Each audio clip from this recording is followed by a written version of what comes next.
Welcome to all of you. This is the first session for this year. Today's session we have a couple of interesting people. The session today is about how to stand out in today's job market. I'm Joanna or Asha. I have 8 years of experience in HR, mainly in recruitment area for IT sector. I moved to Poland 8 years ago. I started studying here and then it's already 5 years that I worked as IT recruiter. Last 4 months I'm working as a HR project manager, so I'm still involved in recruitment actions. We will start with the market situation first, so we want to see that, okay, what's happening in the market. Later we will squeeze it down to the recruitment and company level. Sometimes the companies has the policies that in the recruitment process it needs to be like internal and external candidates. Of course, internal candidate will have the priority over the external one. Each company till the end of the year should just have the budget, how they will spend their budget for new hires.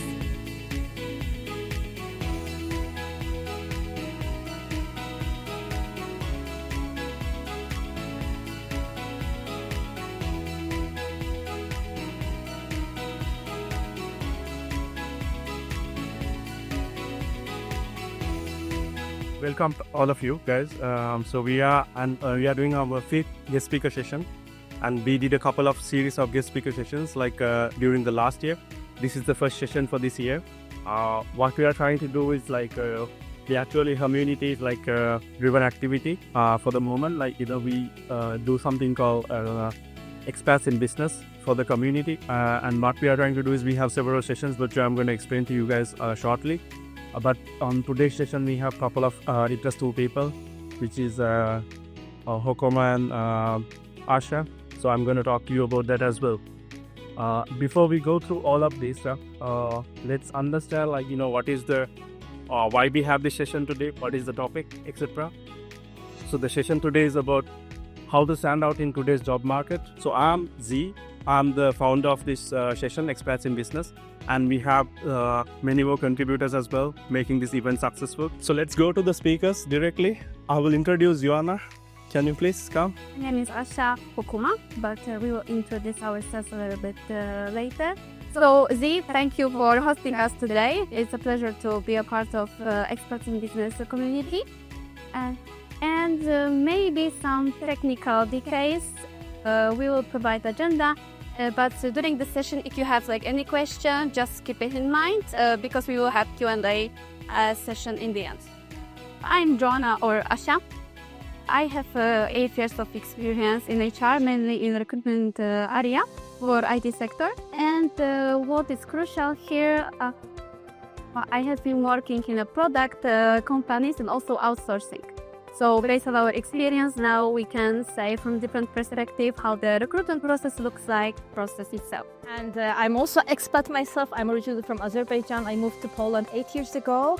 And I started studying here, and then it's already 5 years that I've worked as IT recruiter. But for the last 4 months, I'm working as a HR project manager. So I'm still involved in recruitment actions, but more from the beginning side. So a workforce planning and all those actions. I have now a bigger view to the recruitment process in general. But I was working as an IT recruiter mainly. I worked in a product companies, and also I worked in a IT recruitment agency, which was working with different companies coming from US and UK. They were building the branches in Poland. So we were the team that's supporting them to hire the talent they needed. So I have also the experience from product side and agency side, but I also work in the energy industry. So I can go with the agenda. Yeah, why we ask the questions for the end?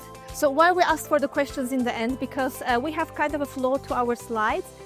We will start with the market situation first, so we want to see that, okay, what's happening in the market. And later we will squeeze it down to the recruitment and company level, so how the recruitment process looks like in corporations and big companies. So this is, of course, covering the most common scenarios.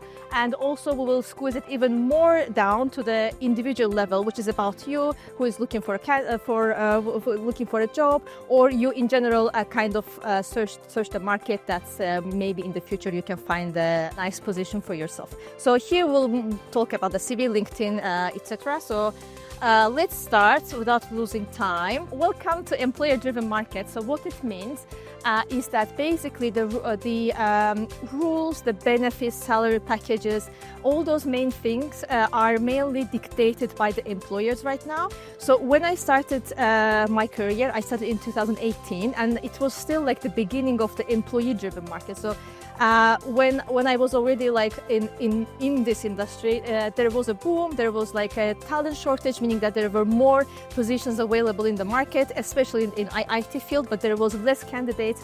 So companies were basically fighting over candidates, and they were doing the best to attract the candidates that they would match to your company. So what it means is that before we had more remote positions, more flexibility, and also a better maybe benefit packages, car policies, and also higher salary margins, and margins were more flexible. But now starting from 23 mainly, we see a change to the switch to the employer-driven market, and what it means, right? So first of all, it means that there is an increase in on-site job offers. So it means that the position requires you to be in that city. Doesn't matter if it's a hybrid role or a remote role, but you need to be in that city. And there is an increase by 7%, but there is a substantial decrease in the remote job offers in general available in the market. So it's coming from Prasupier, and it is a job board that is covering every area, not only IT. So these numbers are relevant for each and every area. And then we are seeing higher candidate activity, meaning that now we have more job applications per offer. And it means that, like, for example, here you see that 15% rise in 24 and 14% rise in 23.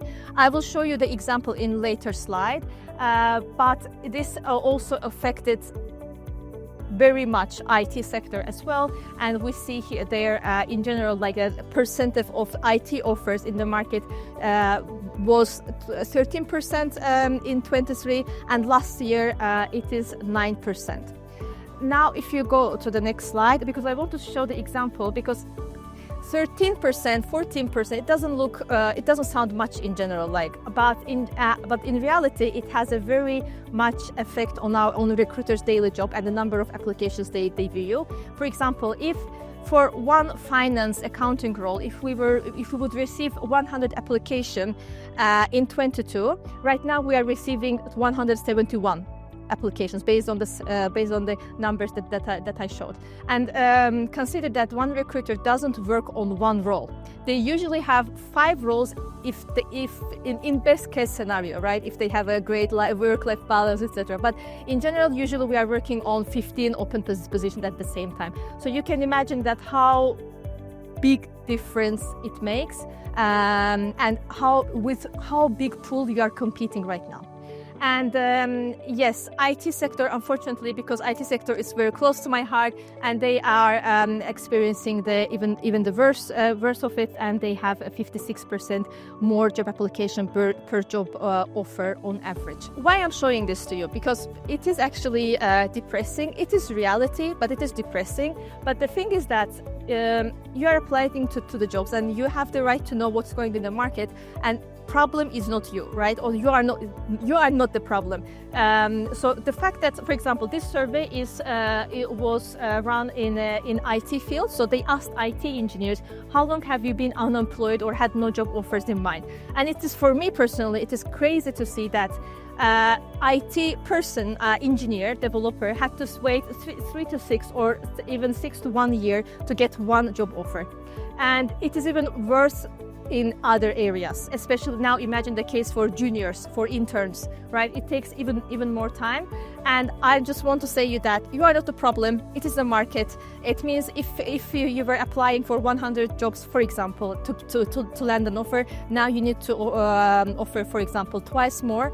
You are not the problem unless there is a problem, unless there is some issues with the CV, with the LinkedIn. For example, sometimes we receive like CVs from people. They are asking that, okay, I'm looking for a job already 6 months. This is my CV. Fix it. But in reality, we look at it and it looks good. There is no red flag that anyone would reject this person, right? So it is the market, this is a pool that you are competing with, but it doesn't mean that there is nothing we can do about it. In the last portion, we will show what you can do. What are the things you have basically control over, because this we don't have control. Yeah, what I wanted also add here, there is a real reason. Because when it comes to the companies, not all job positions are about to be filled. There are like some cases when the companies, for example, open the position to first of all build the pipeline. Meaning that we know that, for example, in the future will come the huge demand of the roles, or there needs to be like a kind of backup plan because it's a higher risk of leaving. So because of that, we need to create this pipeline and see who is applying, what kind of skill set. So this is like, let's say, the first thing. The second, sometimes the companies have the policies that in the recruitment process, it needs to be like internal and external candidate.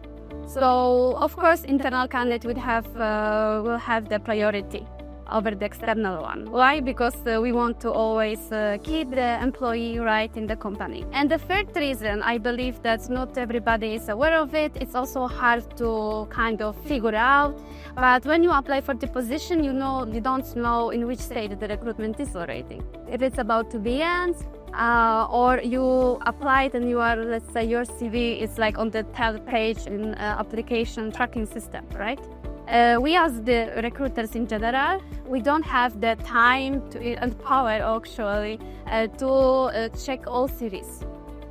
We let's say that it all depends how much time do we have for hire. For example, if it's like only 1 month, we will probably check the 50 ones. We will deliver 5 strong CVs, and if hiring manager agrees on that, we go and proceed further. So this is kind of step like Hukuma actually also commented, but the time means a lot in this case. So the recommendation how to, let's say, overcome it, we will share a little bit later. But this is the comment that I wanted to do now. Yes, our predictions. Actually, it is very hard to make the prediction because basically who could predict COVID or war, and but one thing that we can say, if there will not be any I don't know, small or big events happening in the market, we are expecting slow but steady improvement. And the thing is that in general, the thing about the job market is that if some action happens, it will go down very fast. So I think it is similar in economy, but in general, job market is very vulnerable to external events, and for example, the company A decides that, okay, I am doing the layoffs, I am stopping hiring. And company B, even if there is no like a big reason for that, they will took the example of company A, okay, there is something happening, so I will stop hiring as well. I will wait for what's happening. And company C will look at those two companies and will start layoffs as also. So this job market goes down, not only things like COVID or war happening, but also they just follow each other's example. What is in demand? In general, when it comes to company types, the bigger companies are more stable right now, and they have the capacity and power to hire. So they are doing that. We have less startup offers in the market, if you see, and in general, there is a. So I jump to in industries. There is more stable in industries. I would say they are energy industry, retail and logistics, and also IT, but specific areas. Meaning that, for example, if it's a product company and they have a solid product that is not that much affected by AI, and they are optimizing their products with AI, then those companies are set to succeed, and they are more stable. And when it comes to the increase in position types, yes, sales and managerial roles, sales that because companies lost money, they now need to focus on the growth, and how you do it. Basically, you sell, you build your customer pipeline portfolio. So that is the reason the sales positions are in demand. Like if you open one of the job boards, you will see that there is really there are a lot of sales positions available.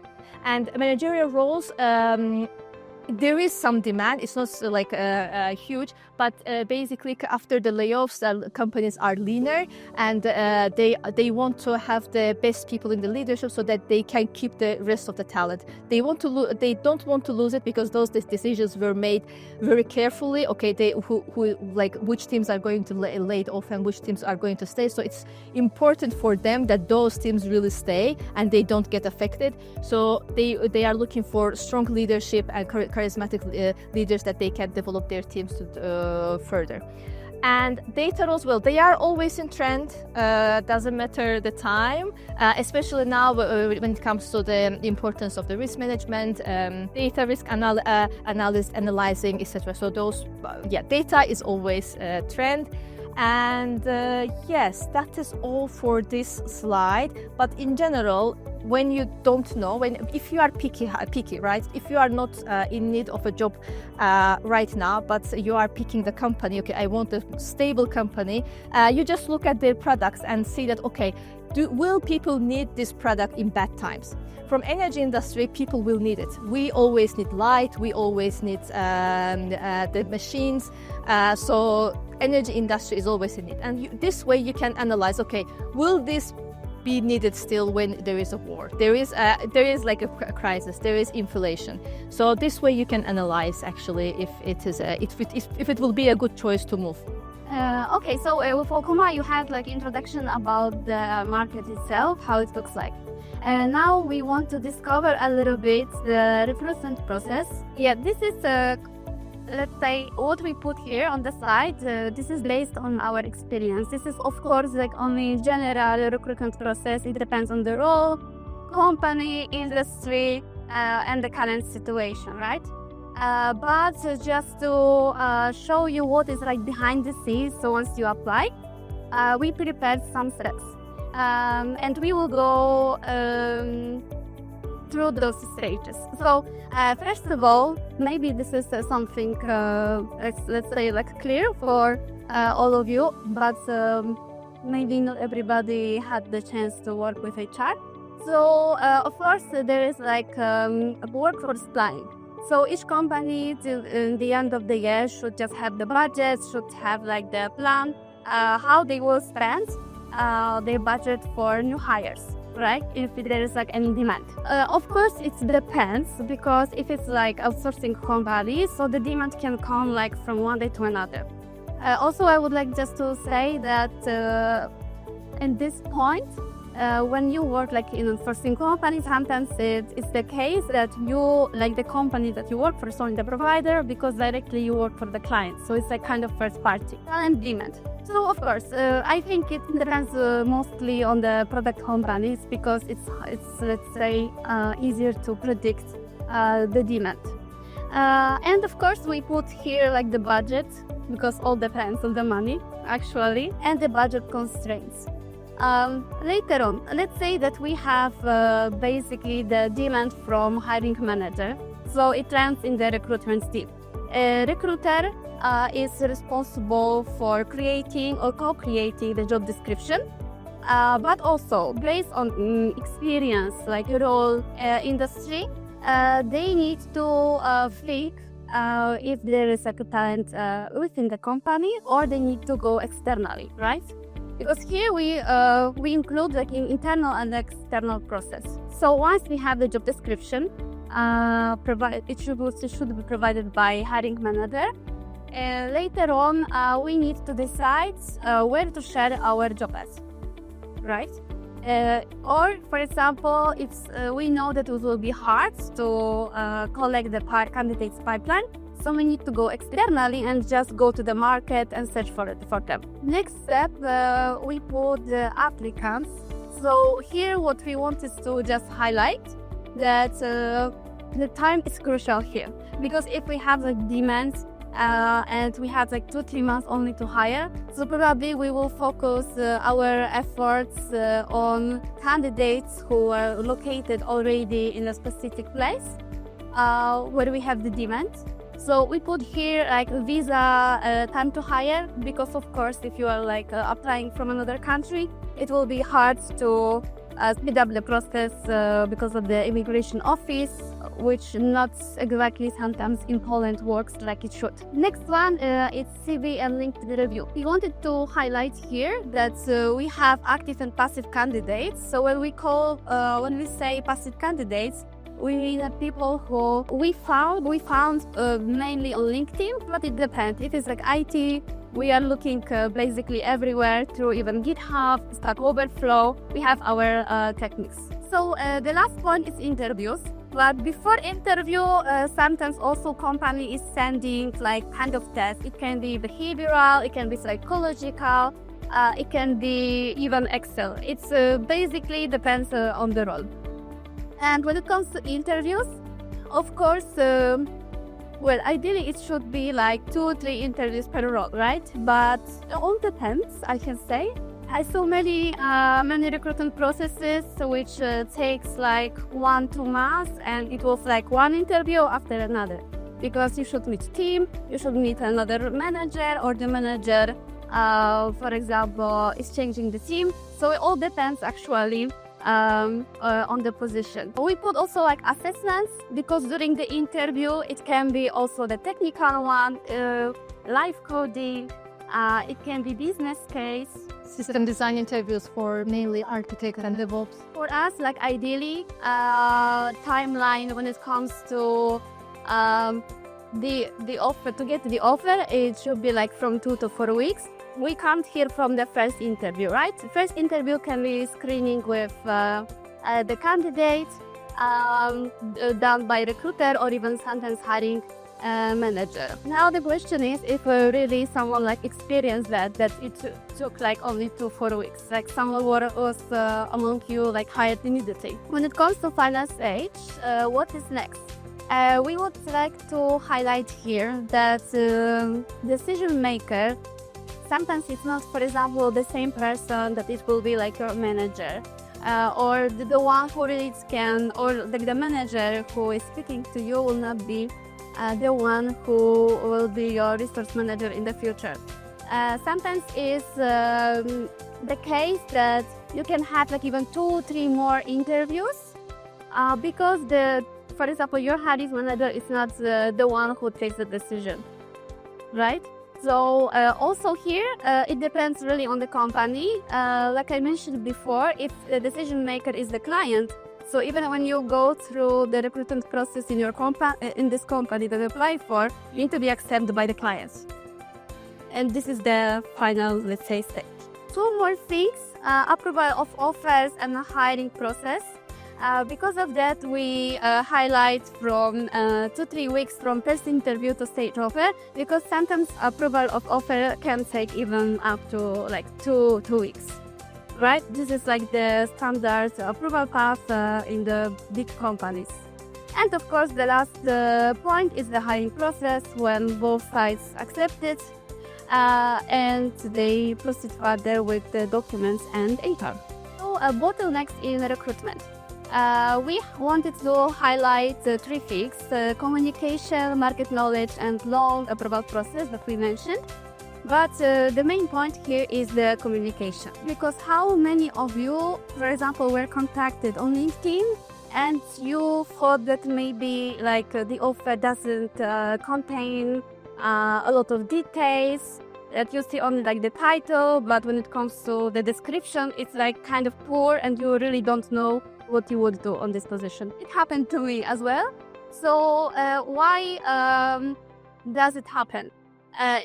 We think about like 3 reasons. First of all, when there is like a recruiter, so many times recruiter doesn't receive like the full picture of the position. But our job is just to hire people, right? And to find them. So we need to kind of create the job description and go with it to the market. Second thing is about hiring manager, because if the recruiter, for example, will provide 5 strong candidates, so what will happen is mainly hiring manager doesn't have the time to schedule the interview, so we can see already that there is kind of delay, right? For example, how do you think how many interviews the manager can take over the week? How many hours? How many interviews, which take like 1.5 hours? Usually, those hiring managers, they have also like the separate role, right? They have project managers, delivery, And they have full team to lead. so exactly, that is here crucial. And the third thing, also a little bit coming back to the job description, sometimes we are hiring like directly for the client and the information is not fully, let's say, provided. Or the client doesn't know exactly what they need. And it's by practice, by showing the CVs, the candidates, and later if someone will be accepted or not. Market knowledge. Unfortunately, our job is kind of tough. Because as recruiters, usually we work in the specific sector. For example, mainly with Hokuma, we have the experience in IT. But if I am working, let's say, in a big company, in a small company, and there is only one recruitment team, let's say 5 recruiters, and it's like, let's say, startup environment, so you need to fill like 5 roles from 5 different sectors. For the person who doesn't have like the domain knowledge, it's super hard to understand what is the position about, and also just later on to speak to the candidates. Like from our experience, we also needed to learn how the IT market looks like, to not, for example, confuse Java with JavaScript, because so you talk to programmers and now it's maybe not like the best market even for them, but when you talk to them and you don't know exactly what it's about, kind of they will probably 5 seconds later just hang up. Or In general, you will not be able to sell the job if you don't know what you are selling. exactly. Yes, so as I mentioned, we are squeezing it even more narrow to the level of us, to candidates, and we are focusing on the things that we have influence on as candidates. So first of course, what we have influence on is our CV. And if I have to list tips for CV, the rules, how it should, not rules, but best practices, how it should be done, it would be like 5-10 pages. But we are, because of the time, we are squeezing it to most important tips. So those are the, okay, I'm not mentioning that you should not have your year of birth in the CV, okay? So those are so basic things. I think that majority of us knows that. But the things that are, I think, more important to mention are here, the 3 most important tips, and we will also touch the myths, and we will find out if those myths are really the case or not. So first of all, about creating a CV based on each role. Basically, you don't have one CV, but you are creating or adjusting your base CV based on the position you are applying. So I see this tip going around in LinkedIn or in some other areas, but I am very much against that because basically the reason is that how maintainable it is. If you are looking for a job, you are applying for, let's say you have a schedule, you are applying for 5 positions, 5 new roles per day, and how maintainable it would be, even if you have a help from AI, to create and save those PDFs and then save them to the folder, etc. So in my opinion, looking for a job is already stressful, and it takes so much mental capacity from you. And if you spend that time creating 5 CV every day or adjusting it with the AI, it just makes things harder. I would very much prefer you to spend that time on developing yourself on the skills that you will give you a better chance passing those interviews, or would give you the chance to put like certificates and skill sets to your CV. That would be the best case. So what you can do, you basically need to identify the main areas that you would like to move forward, right? So for example, it could be okay, I will not tell example because it will be too narrow, but basically you are identifying 2 or 3 areas that you would like to focus, and you create those 3 different CVs, and you clearly name them, and each time you are applying, you already know that which CV you are applying. And if you create the CV really targeted to that area, you don't need to edit it each time. When I mean targeted, it means that skill sets needs to be right.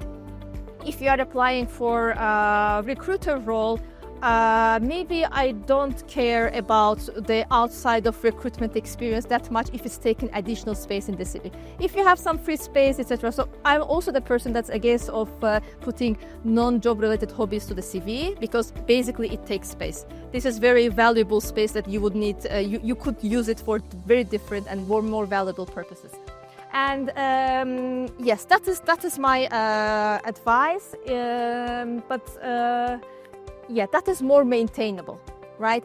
But if you really do it like I need to create each CV for each position, you can do it in case you are really a picky candidate and you are applying for one ideal position per week. That is maintainable, and you can really do that. And yeah.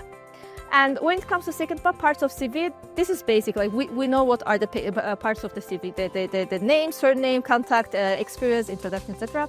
But what I want to highlight here, very important, is introduction.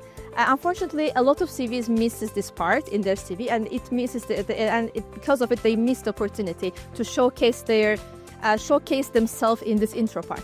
So basically, intro part comes very first after your name. It needs to be very visible. When the recruiter opens the CV, they need to see it there. And intro needs to answer the question, who am I, where I'm coming from, meaning from experience perspective, and what I want to achieve. And this way you show that why I'm applying for this job. So just 5 lines, not much, no adjective. We don't care if you are a communicative person or not, because we will see it during the interview, we'll assess it. And you need to put there more practical things, like which projects you run, what was the project budget, like numbers, the percentages, all those things that it helps a lot personally to me, that it means that I don't need to spend that much time to look at CV and scroll down. I see that this person is coming from IT background, but he is now in the so don't give the space to me to decide myself. You can decide yourself in your CV, and you can guide me in the CV to show that where you are coming from and what is your aim. And when it comes to the experience and the education part, it is experience needs to come first always, unless the most valuable thing you are showcasing in your CV is education. So it means that you are applying for internship, you don't have experience. Only in that case education comes there. And last tip about the skills section, be very careful with your skills section, because sometimes they can be so chaotic. You are trying to look for the keywords, so you need this one technology to find. You need to find this one technology in the CV, and you are like searching Control F, let's see if it's there, etc. And just guide me. You are for example, you are a backend engineer, and you can put there programming languages, Java, .NET, frameworks, this and that, cloud.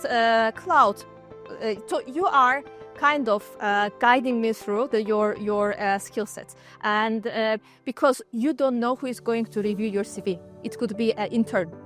It could be someone coming from finance industry, and they don't know nothing. They know nothing about the IT industry. So you guide me. You show me what from which areas those tools and skill sets are. And of course, if you are creating a generalized CV for 3 different areas, you don't need to put everything there. It's great that you have those skills, but make it as focused as possible, so that it is easier also to read. Myths. So length of a CV, because sometimes I even heard about this comment. My cousin said that CV needs to be 1 page only. It is wrong. If you have valuable information there, it can be 2 pages, even 3 pages, and even you can add your like a screenshot of your achievements, etc. to your later pages. So it doesn't matter. What matters is that there is only the important information mentioned there. If you are a senior engineering architect, I don't expect you to have to squeeze everything to 1 page, and you use like for example, if we use a small text font size, text size, so it is really not readable. So don't sacrifice the visually good CV to squeezing it to 1 page. Basically don't stress about it. If it takes 2 pages, it takes two pages. And about the photo, if there should be a photo, so I will tell about the Poland, because I know in US and UK the cases can be different, but in Poland, photo is really voluntary. You don't need to have it. If you feel weird about it, you don't need to have the photo in your CV, and nobody's going to reject your profile because you don't have a photo there. But we are human beings, and what I mean by that is that we are visual. If I see your photo in a CV, it happens very often. If you see the person messaging you in LinkedIn, because you don't remember the names, you remember the faces, and you see okay, I know this guy, he applied, I think, and you go to the ATSM and you search. It just adds this personal touch to the CV that I will remember it, right? Because before, many years before, it was like colorful, flowery CVs. They were really good to remember those CVs, but now they are not practical, and also especially if there is a company that is analyzing CVs by the AI, they are not practical anymore. So you need to keep it basic. So photo adds personal touch because it's your face, it's super personal, and it will help it will help recruiters to remember.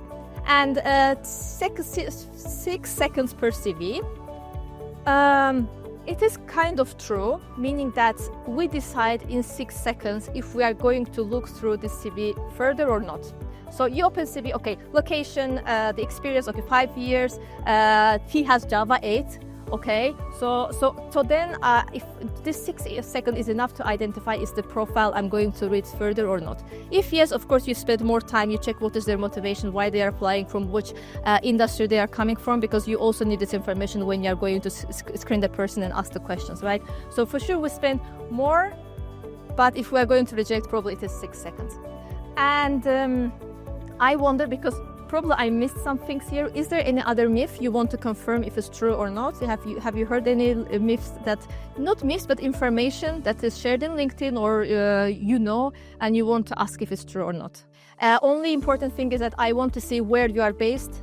So I know that if there will be a requirement for the visa, even we can proceed with application, because sometimes roles are only squeezed to we can only hire from Poland.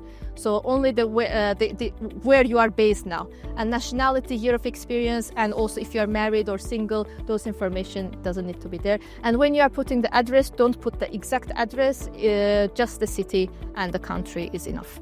Yes, internal candidates always come first, but then referrals. The case with referrals is that now it became so... Referrals became, you don't need to know the person personally to ask for a referral. And companies are also aware of it. I would say that in some cases they come first if there is a real connection there. But when we review, I would say that I reviewed them equally. But the thing is that you have to call them. Even if you are going to reject the referral, you have to call them. At least it was the rule in my company. Depends on the company and the policies and the procedures, because my experience is that sometimes they are obliged to just call and have even the pre-screening call, not to reject directly. But let's say that this is the CV that it's prioritized. Yeah.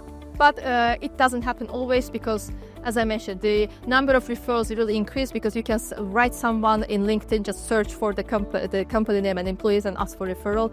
That's why the referral number increased, so it's hard to maintain and prioritize them. Almost the last part, it's about LinkedIn and personal branding. And I would love to start with the question, who doesn't have the LinkedIn profile? Why I started with the question? Because now LinkedIn became kind of the social platform. Before it was mainly for recruiters to sharing the news from the industry. But now kind of Z mentioned as well that networking is really important, and actually it is. Hukuma also said about referrals, so I will just directly comment on that. Of course, if you write to someone on LinkedIn, hey, can you refer me to your company for this position? And this person probably would say, okay, no problem, or it depends. And why I am saying that? Because LinkedIn, for example, is giving you the connections, and the case about the photo. We are human beings, right? And we visualize and we remember the faces, not necessarily names and surnames. So, for example, like there are some events that they are only shared on LinkedIn, and if you are there and if you just follow like specific, let's say, agile events, you just go connect with people, and they give you and it's giving you like the opportunity to ask directly about the referral. This is honestly like the case that I heard many times from the events that I was going. Also on LinkedIn, you have groups. Honestly, I did not have like so much experience. They are there, but also for me, what is crucial there, if I am like the recruiter, I go to the group and check who is there. For example, I look for .NET developer. So I go and I see that they have like .NET development like in Poland. So for me, it's like easy access to check a profile one by one and check, oh, this is a nice profile. Maybe I will like write and ask you if he's interested in any opportunity. Direct contact with the hiring manager, recruiter.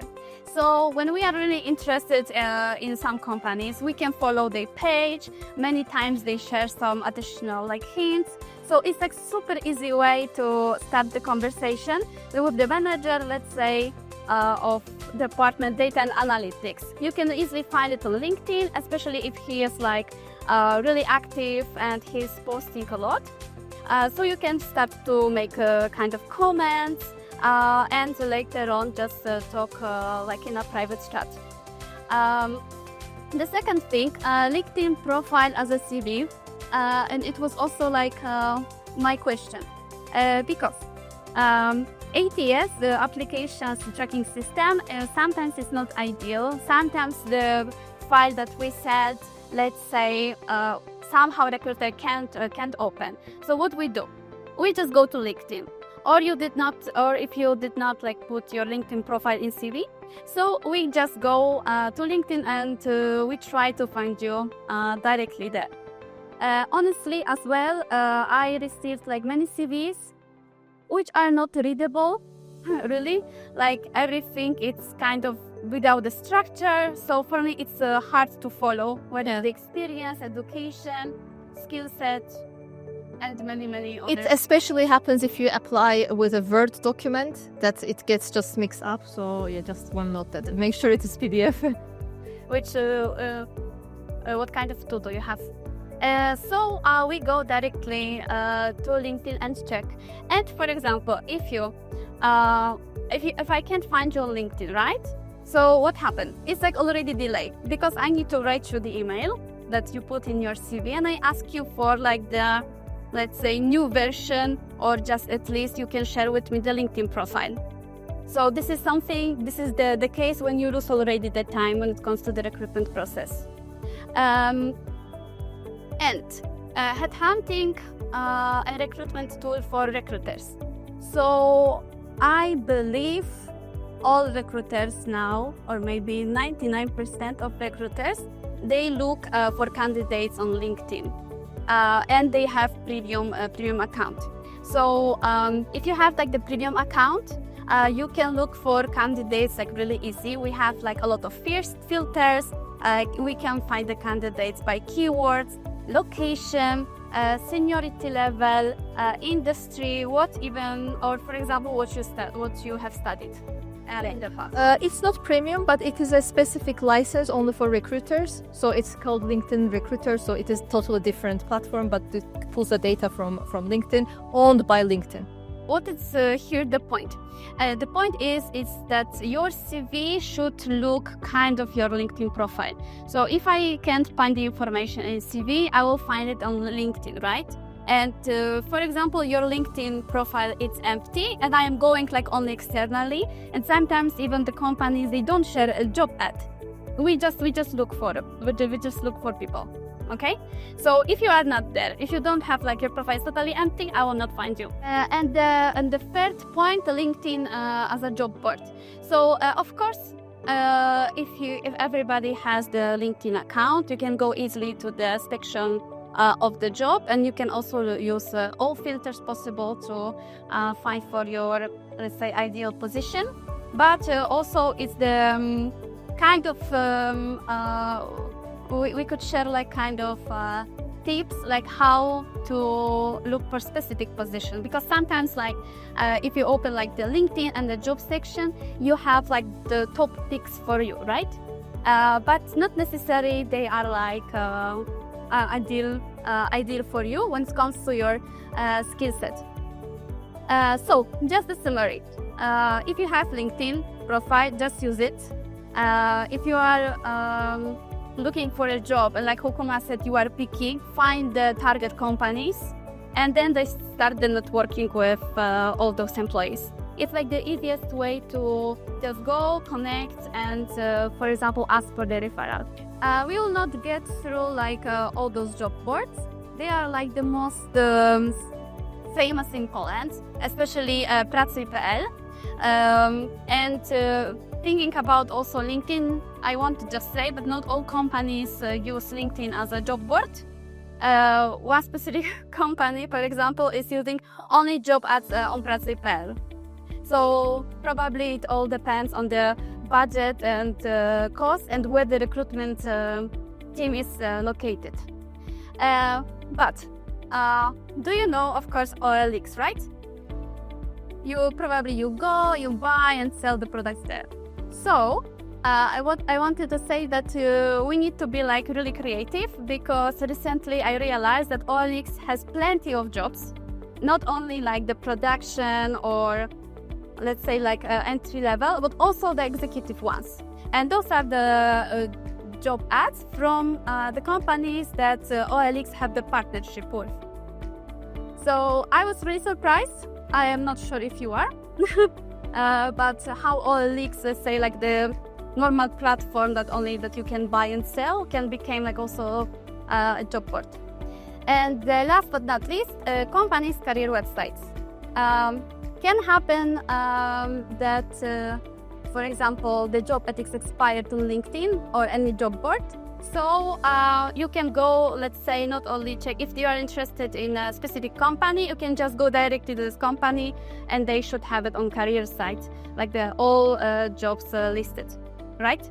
So sometimes like it's better to be focused and send like 5 CVs instead of during the day 50, not knowing the company, because we can easily skip it. You can scan their QR code and get in touch with them, like, you know, you can write to them. If you applied for the job and then you have gone through some of the interview process, not fully, and then you got rejected or something, and in the next week or in next month, you got a better position in the same company, and then you apply.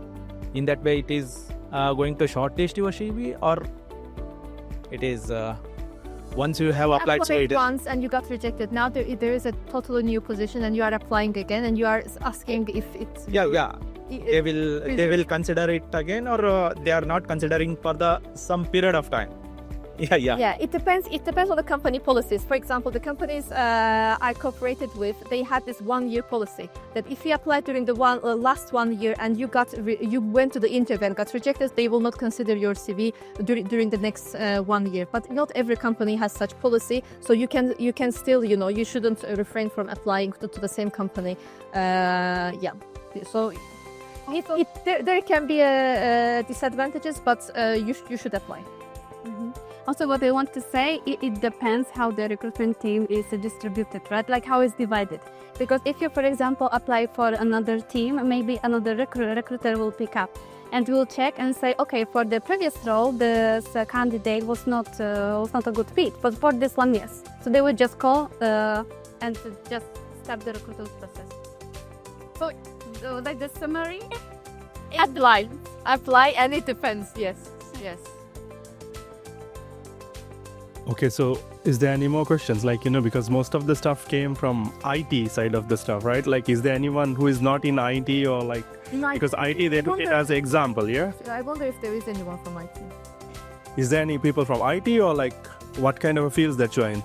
So IT, can you raise your hands, like, Okay, half of them, which is good, so that the content is relevant, but who is not in IT, that who wanted to ask a question, like, maybe different kind of a question that came to your mind because they were presenting about, like, how this stuff works, etc. If you don't have experience in general, like how to get into IT if you don't have an experience, okay.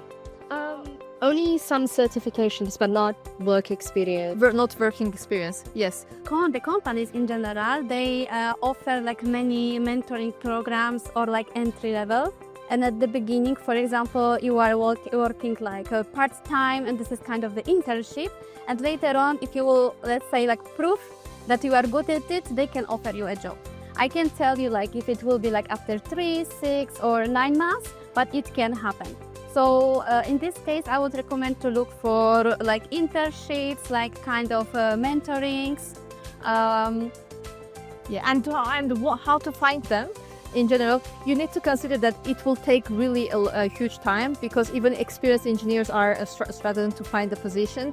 It takes more time basically for them. So you need to be very patient, very focused when it comes to the applications. And whenever you have free time, spend it on upskilling. And it would be good if you have a technical education. For experienced engineers, it's not necessary. Like experience is important, but when you look at the internship, there is specifically written that you need to come from a technical university. You should have the technical university. And also, if you are studying in technical university, there are career centers, and there are you can build networks to get IT internships and part-time positions. So this way it could help you. So we are expats in business as well. So apart from whoever who is like into careers, out of this audience, how many of you guys have tried to build something? Like try to build a business, try to like, do some kind of a different thing apart from your career. Just raise your hand if you like, okay? Less people or like. So if that is the case, this is also the place for you to be with us, because one of our main objective is to like help people whoever is working with building some kind of a product, services apart from the career. Obviously, if you have a career related problem, you know who to go to.